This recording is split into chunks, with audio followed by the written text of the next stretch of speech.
1. The First Stranger. In the southwest of England there are many long, low, grassy hills, which have not changed their appearance for centuries. Farmers still keep their sheep on them, and the only buildings are lonely cottages where shepherds live. 50 years ago there was a shepherd's cottage on one of these hills. It was only 3 miles from the market town of Casterbridge, but it was unusual for travellers to pass this way. There was no road, just 2 footpaths which crossed in front of the cottage door. During the long winters, snow and rain fell heavily here, which made travelling difficult. The night of March the 28th, 1825, was one of the coldest and wettest that winter. But inside the cottage, all was warm and cheerful. Shepherd Fennel had invited family and friends to drink to the health of his youngest child, a recent arrival in the family. 19 people were at the party, married women and single girls, shepherds and farm workers, young people talking of love, and old friends talking of the past. Shepherd Fennel had chosen his wife well. She was a farmer's daughter from one of the valleys, and when she married, she brought £50 with her in her pocket and kept it there for the needs of a coming family. She did not like to spend money unnecessarily and had worried about the kind of party to give that evening. At a sit-still party, she thought, the men'll get too comfortable and drink the house dry. But at a dancing party, people get hungry and then they'll eat all our food. We'll have both sitting and dancing, that's the best way. And secretly, she told the fiddler to play for no more than 15 minutes at a time.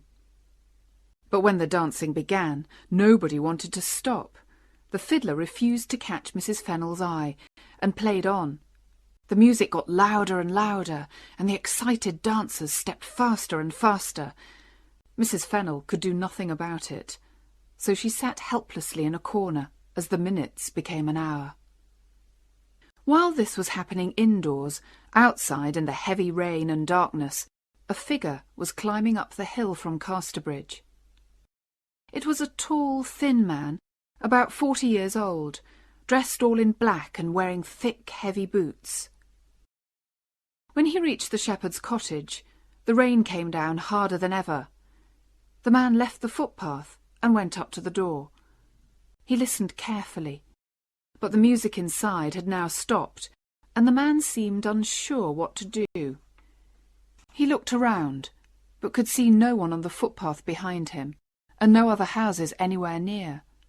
At last he decided to knock on the door. "Come in," called Shepherd Fennel. All eyes turned towards the stranger as he entered the warm room. He kept his hat on, low over his face.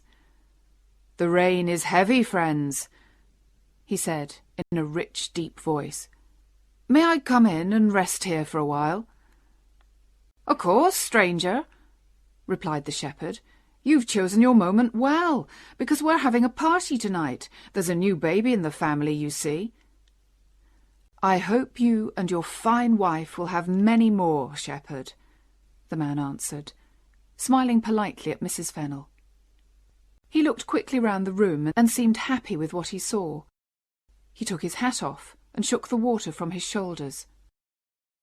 "Will you have a drink with us, stranger?" asked Fennel. He passed a mug of his wife's homemade mead to the newcomer, who drank deeply from it and held it out for more. "I'll take a seat in the chimney corner, if you don't mind," said the man, "to dry my clothes a bit." He moved closer to the fire and began to look very much at home. "There's only one more thing that I need to make me happy," he added, "and that's a little tobacco." "I'll fill your pipe," said the shepherd kindly. "Can you lend me one?" "You're a smoker and you've no pipe?" said Fennel. "I dropped it somewhere on the road." The man lit the pipe that Fennel gave him, and seemed to want to talk no more.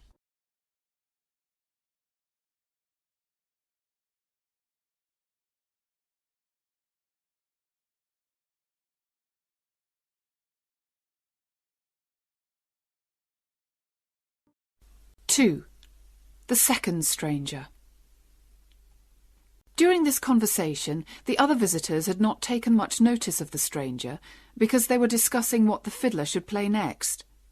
They were just getting up to start another dance, when there was a second knock at the door. At this sound, the stranger turned his back to the door and seemed very busy trying to light his pipe. "Come in," called Shepherd Fennel a second time. In a moment, another man entered. He, too, was a stranger. This one was very different from the first. There was a more cheerful look about him.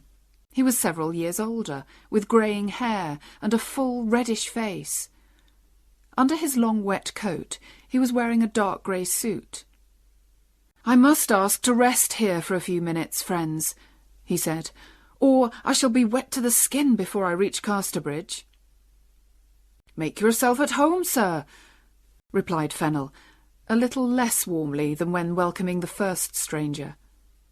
The cottage was not large, there were not many chairs, and these newcomers brought cold, wet air into the room. The second visitor took off his coat and hat and sat down heavily at the table which the dancers had pushed into the chimney corner. He found himself sitting next to the first stranger, who smiled politely at him and passed him the mug of mead. The second man took it, lifted it to his mouth, and drank without stopping, watched by Mrs. Fennel, who was not pleased at this free drinking of her best mead. At last, the man in the grey suit put down the mug with a happy sigh. "That's wonderful mead, Shepherd," he said. "I haven't tasted anything as good as that for many years." "I'm pleased you enjoy it, sir," replied Shepherd Fennel. "It's goodish mead," agreed his wife, a little coldly.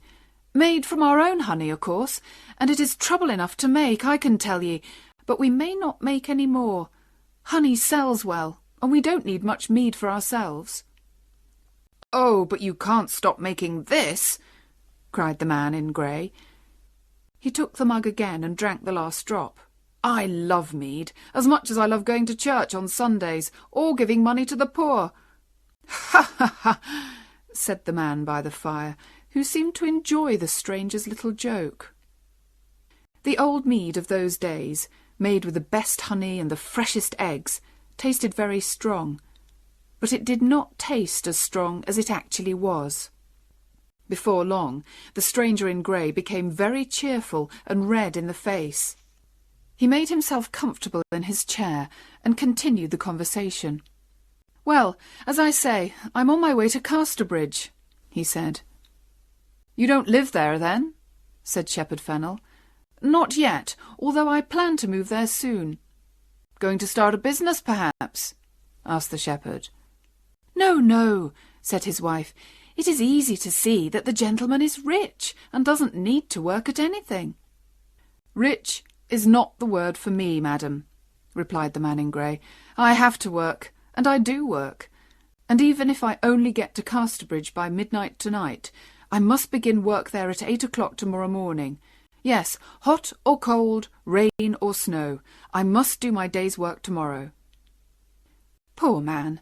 So, although you look rich and comfortable, your life is harder than ours, is it?" said the shepherd's wife.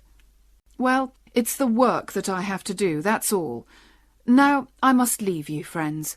But before I go, there's time for one more drink to your baby's health. Only the mug is empty." "Here's some small mead, sir," offered Mrs. Fennel. "We call it small, but it's still made from good honey." "No," said the stranger. "I prefer to remember the taste of your best mead, thank you." "Of course you do," said Shepherd Fennel quickly. He went to the dark place under the stairs where the best mead was kept, and filled the mug. His wife followed him and spoke worriedly to him in a low voice. "I don't like the look of the man at all. He's drunk enough for 10 men already. Don't give him any more of the best." "But he's in our house, my love, and 'tis a miserable wet night. What's a mug of mead, more or less?" "Very well, just this time then," she said, looking sadly at the mead. "But who is he, and what kind of work does he do?" "I don't know. I'll ask him again." While the man in grey drank his mead, Fennel asked him again about his work, but the man did not reply at once. Suddenly, the first stranger spoke from his seat by the fire. "Anybody may know what I do. I work with wheels." "And anybody may know what I do," said the man in the grey suit, "if they're clever enough to find it out." There was a short silence, which the shepherd's wife broke by calling for a song. The second mug of mead had made the stranger's face even redder and more cheerful than before, and he offered to sing the first song. This is what he sang. "My job is the strangest one, honest shepherds all, work that all the world can see. My customers I tie, and I take them up so high, and send 'em to a far country." No one spoke except the man near the fire, who joined in the last part with a deep musical voice. "And send 'em to a far country." None of the people in the room understood what the singer meant, except the man near the fire, who continued smoking and said calmly, "Go on, stranger, sing on." The man in grey drank again from his mug and sang, "There isn't much I need, honest shepherds all, to set the criminals free. A little piece of rope and a tall hanging post, and that'll be enough for me." Now it was clear to everybody in the room that the stranger was answering the shepherd's question in song. They all looked at him, their eyes and mouths wide open in horror. "Oh, he's the hangman," they whispered to each other. "He's come to hang that poor clockmaker tomorrow in Casterbridge prison. The clockmaker who had no work and whose children had no food, so he stole a sheep and now he's going to hang for it."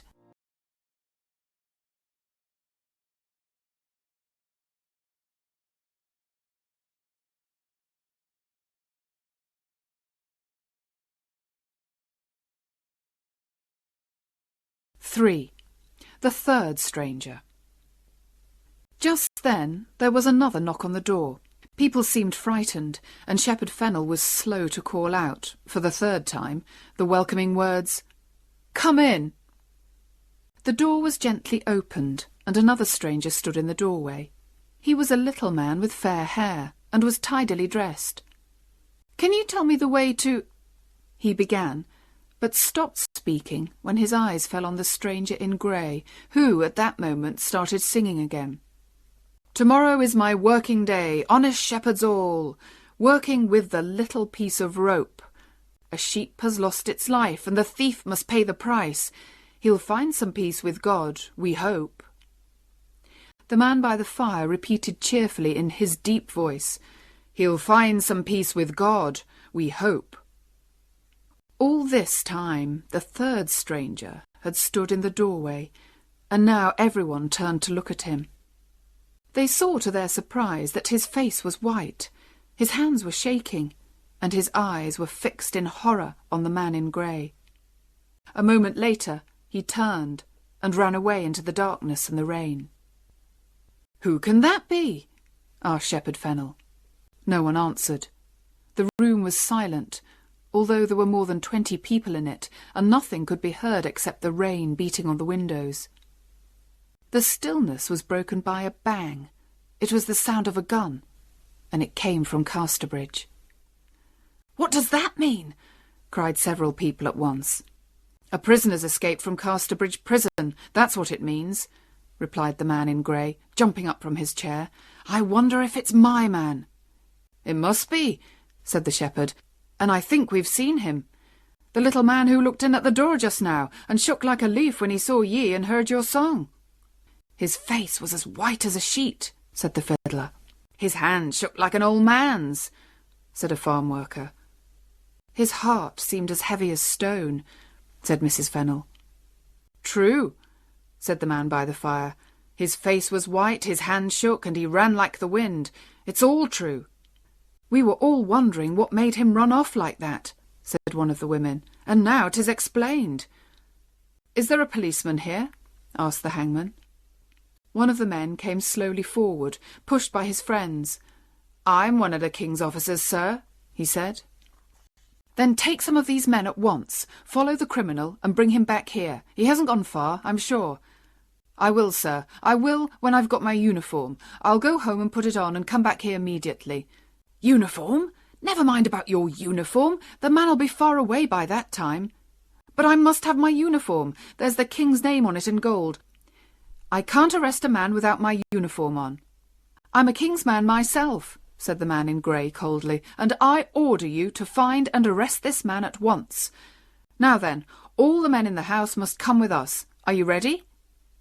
The men left the cottage to start their search, and the women ran upstairs to see the new baby, who had begun to cry loudly. But the living room did not stay empty for long.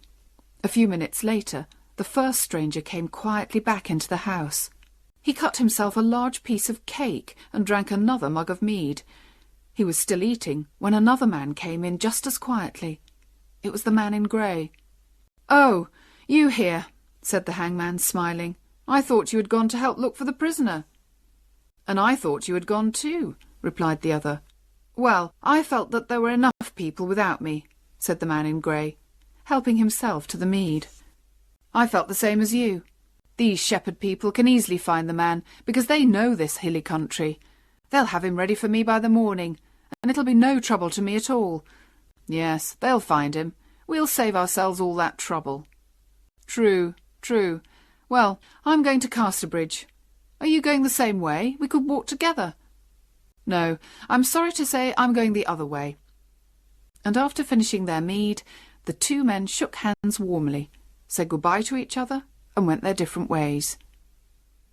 Out on the hills, the shepherd and his friends were getting cold and wet in their search for the prisoner. They had no luck at all, until they reached the top of a hill, where a single tree stood. Suddenly, they saw the man who they were looking for, standing next to the tree. "Your money or your life!"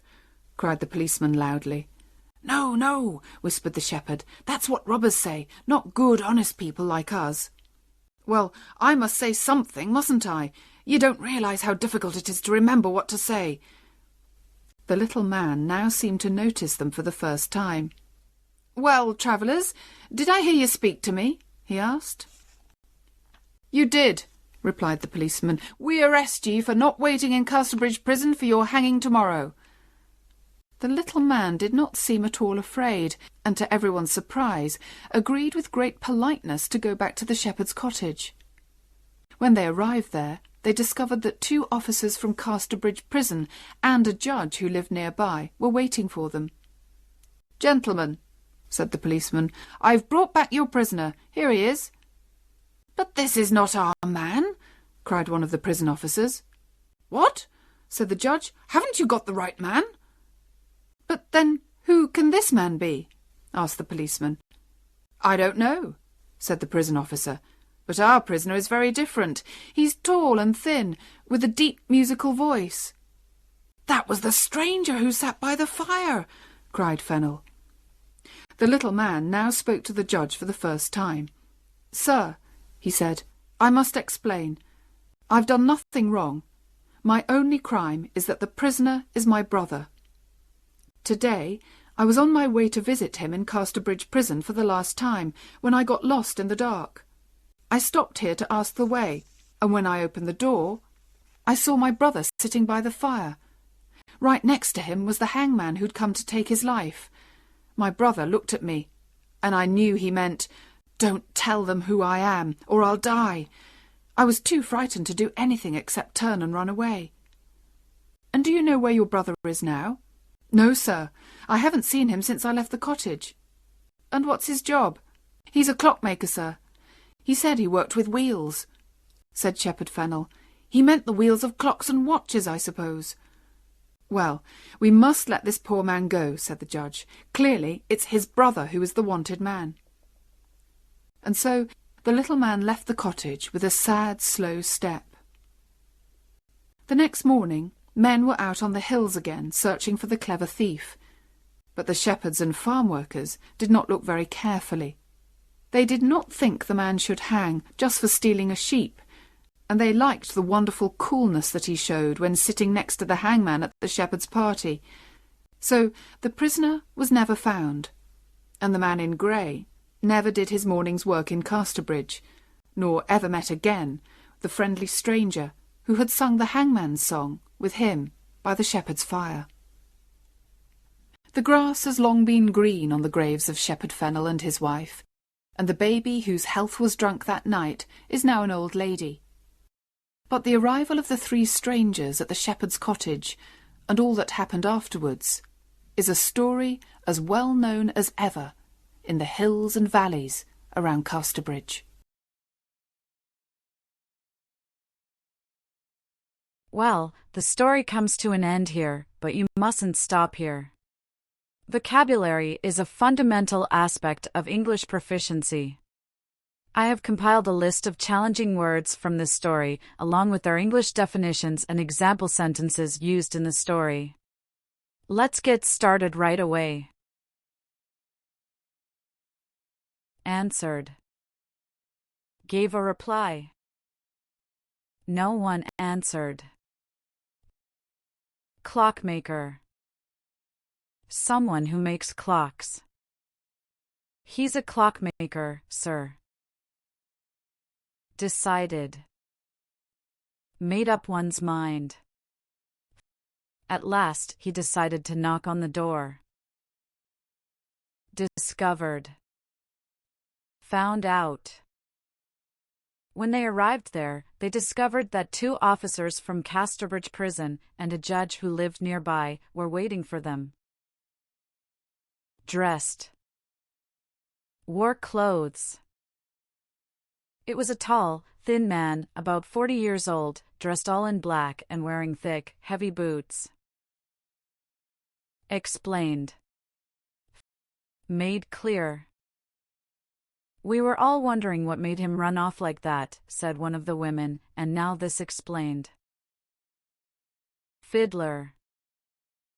Someone who plays the fiddle, violin. And secretly she told the fiddler to play for no more than 15 minutes at a time.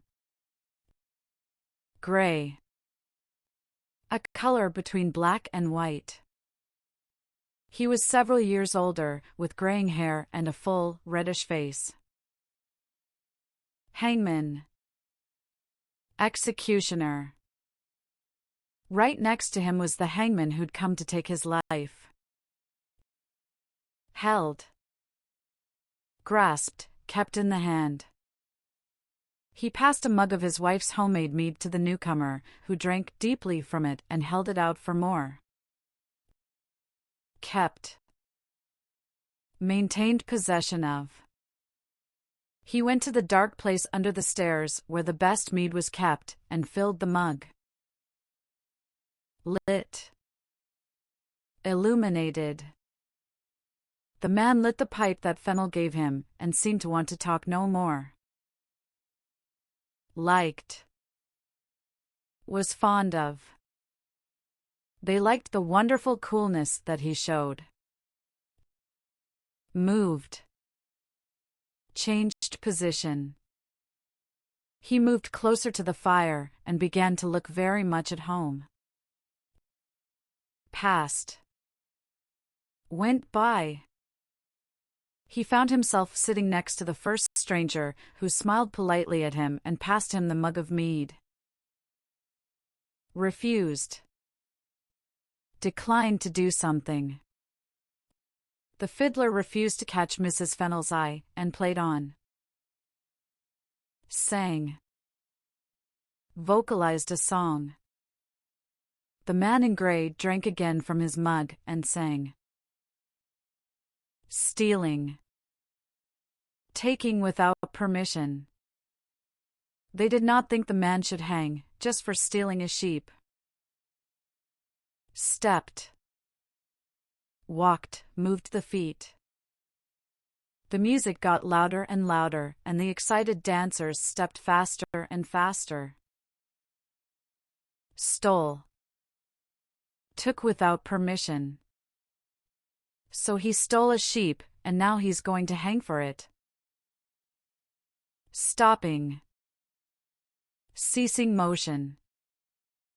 The second man took it, lifted it to his mouth, and drank without stopping. Tidily. neatly. He was a little man, with fair hair, and was tidily dressed. Took. Grasped, obtained. He took his hat off, and shook the water from his shoulders. Turned. Rotated, changed direction. All eyes turned towards the stranger as he entered the warm room. Understood. Comprehended. None of the people in the room understood what the singer meant. Wondering. Feeling curious. We were all wondering what made him run off like that. Worked. Performed labor. He said he worked with wheels, said Shepherd Fennel. Worriedly. With anxiety. His wife followed him and spoke worriedly to him in a low voice. Now, are you ready to test your understanding of the story? Let's see how well you were paying attention. Where was the shepherd's cottage located? Why were there rarely any travelers passing the shepherd's cottage? What was the shepherd celebrating at his party? Why did the shepherd's wife worry about having a dancing party? Where did the first stranger sit when he entered the cottage? What did the first stranger claim his job was? How did the second stranger reveal he was a hangman? Why did the third stranger turn pale and run away when he arrived? Who returned to the cottage before the others after searching for the criminal? Who is the real criminal that escaped from prison? Why did the villagers not look very hard for the criminal? What happened to the hangman the next morning? How much time has passed since the events of the story? How many strangers came to the shepherd's cottage that night? What was revealed about the strangers' identities by the end? Thank you for watching. Please take a moment to hit the like button and subscribe to my channel. Your support really motivates me to keep creating content. I appreciate you all, and I'll see you in the next video.